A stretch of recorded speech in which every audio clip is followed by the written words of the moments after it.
Hey guys, Sam from West Meadow Rabbits here, and today I'm going to teach you how to build a meat rabbit nest box. If you haven't already, be sure to like, share, and subscribe for more tips and how-tos on meat rabbits and homesteading. Now we're going to cover how to actually put together one of these things towards the end of the video. It's dead simple and very easy to do with just a couple basic hand tools. But more important is the design considerations when it comes to building a nest box, because one of the most common beginner questions that I get is usually related to issues with the kits once they're born. They're falling out of the nest, they're on the wire, what do I do? They're looking sick, they have pink eye. All of these things are at least partially related to how the nest box is built. And to build a good nest box, you need to know a little bit about rabbit evolutionary psychology. So, for example, when a baby falls out of the nest box, a mother rabbit will not pick it up, put it back in, she won't even feed it. And this can seem kind of weird and kind of cruel until you understand a rabbit's evolutionary context. The rabbits we raise are descended from European rabbits and they live in burrows. So a wild rabbit is going to have its nest deep down in its burrow, sloping down a tunnel at the bottom of a chamber. So in nature, babies basically never fall out of the nest. Even if they wander or hold on to the mother's teat when she's trying to leave, they just roll back down the tunnel into the nest. So the rabbit never evolved any kind of instinct to try to get babies that have fallen out of the nest back into the nest, because it's just something that wouldn't happen. So when we're designing our nest box, we have to keep that in mind. We're mimicking a burrow that a wild rabbit would go in. Domestic rabbits have lost a lot of that instinct, but not all of it. Another issue people have is that the pregnant doe won't make her nest in the nest box. She'll try to make it somewhere else in the cage, or she just won't make one at all. Again, we need to mimic that burrow-like environment to encourage the doe's nesting instincts. And there's a couple ways to do that. So I've got an already completed nest box here to kind of demonstrate. And before we jump into the features, I'm going to make a quick note on materials. I usually recommend people make nest boxes out of wood. It doesn't have to be anything fancy. These are my old living room walls, but you can use any wood you have on hand. This is approximately 1-inch stock, which is typically where I would recommend. You want it to be pretty sturdy, although this nest box is a little on the heavy side for some people. It's also a bit big. You probably wouldn't be able to get this nest box through a standard cage door, although I oversize my cages, so it's not an issue for me. The key thing though is that it really depends on your climate which the best material is to use.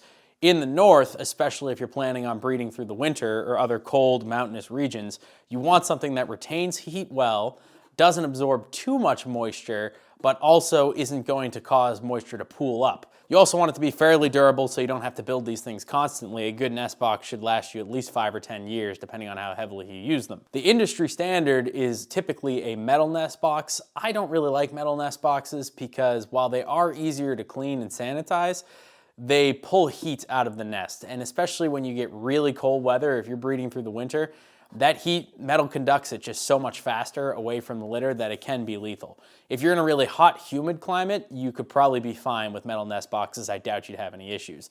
I would recommend against using plastic in pretty much any situation because it has all of the disadvantages of metal and wood. Rabbits are going to chew nest boxes if they're wood or plastic, but wood can actually help them wear down their teeth, and they usually spit it out and even if they swallow a little bit, there's no issues. If they chew on plastic, it's going to make a big mess. You're going to have non-biodegradable plastic in your rabbit manure compost. They're going to be eating it, getting microplastics in the meat. It's just not a good time. And like metal, plastic is a poor insulator, but unlike metal, you also can't sanitize it as easily with things like flame sanitizing or more heavy-duty cleaners.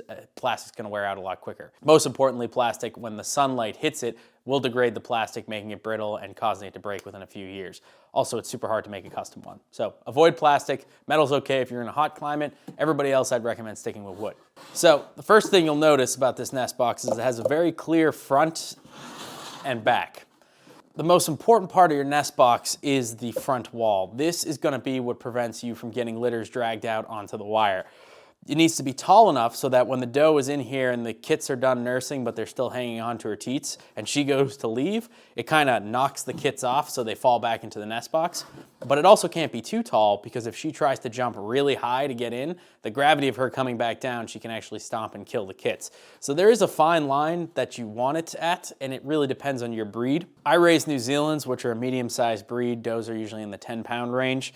And typically my front wall will be around 8-ish inches, give or take, depending on what I'm working with. Alternatively, you want the side walls to be tall enough to discourage the doe from trying to come in from that direction, and obviously to not let the kits escape, which you also need to consider with the front wall. Not only a low front wall will make it easier for kits to fall out, but when they start hopping, they'll hop out prematurely if it's too low. So side walls I like to be around a foot. Again, it has to be able to fit inside of your cage, but you can build your cages around your nest box or vice versa. Taller is better though to discourage kits from getting out and does from going in the wrong way. The other key feature of a wooden nest box in particular is you need to have good drainage. So this nest box has 2 drainage features, a slit along the back where I've slightly raised up the back wall, again allowing moisture to evaporate out of the nest, and it may be harder to see, but throughout the bottom of this nest box are small holes that you just use a standard drill bit to make that again allow moisture to kind of seep out of the nest, because nests will definitely get wet. The kits don't come out to urinate or defecate for that matter. Part of it is how you build the nest, which we'll get to, but giving moisture escape routes is incredibly important, especially during the summer and in hot, humid climates, but also surprisingly during the winter as well, because those kits in the winter will burrow down into the nest to stay warm, and if it's all wet and gunky down there, it's just not good for them. By having that extra drainage, you're going to make the nest much more sanitary and eliminate things like nest box eye, which is rabbit pink eye, which happens when they're in really dirty, wet nests. So as far as the structure of the box goes, that's pretty much it, guys. It's a very simple wooden box. When you're building the nest, what I like to do is in the winter, I'll fill this up with pine shavings almost to the top, usually about 2 inches below the front wall, allowing the doe to then put her hay and fur on top and giving those babies a ton of room to burrow down to stay warm. In the summer, the nest will be much less deep, but it's the same principle. Other than that, once you build the box, the doe will take it away from there.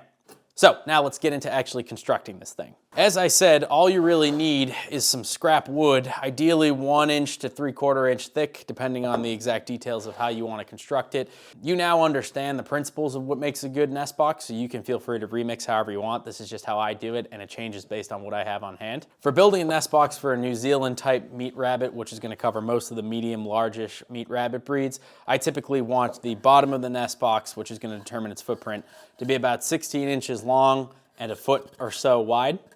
That's the perfect size for fitting through my cage doors with plenty of room for clearance on either side, and it gives a good amount of room for the doe to jump into the nest box without having to actually step on the nest. So she'll usually put the nest towards the back, and then she'll jump in the front and then walk over or hop over to the nest to nurse the babies, and then again hop over and then hop out, which is an important feature. You don't want the nest to be too crowded, because it's really important that the doe is not encouraged to hang out in here, because does will often sit in their nest box if it's the most comfortable spot in the cage or it's taking up the most space. So make sure you have a resting board, and the nesting box is no bigger than it needs to be, because we don't want does defecating or urinating in there and causing problems. Once you've got your stock, all you got to do is slice it up. I have a skill saw here. You could use skill saw, chop saw, whatever you have on you. It's a pretty straightforward concept. I don't think you guys need me to teach you how to do that. There are good videos on YouTube if you don't know how to use a skill saw. And then you just cut up your pieces. So I have 3 identical pieces that will be the floor and the 2 side walls. Then I have my shorter piece, which is going to be the front wall, and then a slightly bigger piece. I would have preferred bigger, but I'm using scrap wood for the back of the box. Now to put this thing together, I'm sure there are better ways to do this, so if any of you guys are handy contractors, feel free again to remix, you know the principles, but I just balance it like so and then screw away.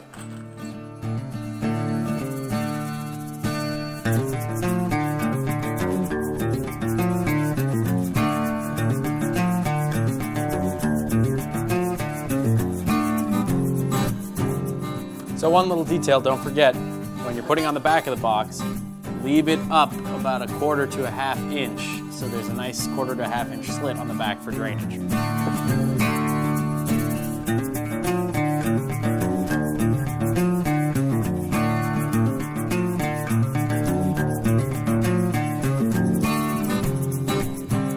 Back got a little screwy on that one because the wood is bowed. but that's okay. The other great thing about nest boxes is we're not building spaceships, so there is a little tolerance, and we're using scrap materials.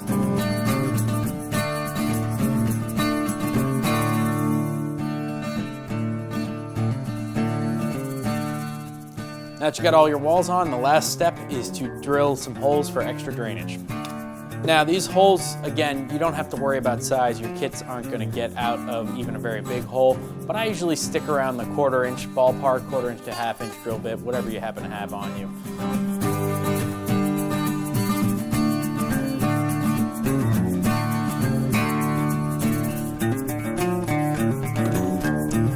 Pretty simple, pretty easy. Now we've got plenty of ventilation and drainage in our box. So there you have it, another nest box, slightly jankier than the one I built before, and you can see the measurements are slightly different. Little differences on this one, the front wall is screwed to the front.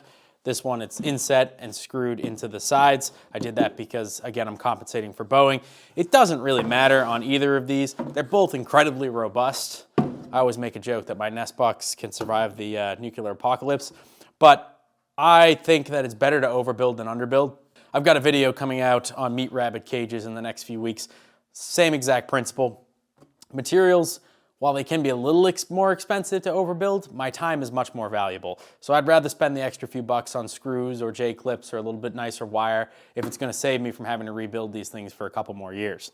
But that's pretty much the name of the game, guys. If you follow those principles, you will have no problems with your nests, and while babies will always fall out from time to time, your life will be a lot easier. The only maintenance these things need is after each litter. You should obviously fully remove any material that was in the nest box, and there's 2 ways to sanitize it. You could use some kind of chemical, but I really wouldn't recommend that for wood. It's fine for metal, obviously, because it's easy to rinse. The best way to sanitize a wood nest box is if there's going to be a sunny week, just angle it facing south so that the sun's going to get in the nest box and let it sit outside for a week. That sun will pretty much fry everything that's going to cause problems. I've been doing that for years with no issues, and you'll have nice deep litter in your next nest anyways. Don't paint, stain, or seal these. Remember, your rabbits are going to chew on them. So anything that's used to coat the nest box will end up inside of your meat rabbits. The shellac on this is mostly worn out, and this knotty pine is from before the 70s, and back then shellac still came from an actual insect, so I'm not super concerned about it. Plus, they don't seem to like the taste of pine that much, but that's just one other thing to keep in mind. So, good luck with your litters and meat rabbits. If you haven't already, get those rabbits breeding. Be sure to like, share, and subscribe, and stay tuned for our how to build meat rabbit cages video. There's going to be a video, and we'll have the plans as well. The only thing more important than building a good nest box is building a good cage. So, either way, guys, thank you so much for watching. I will see you in the next one.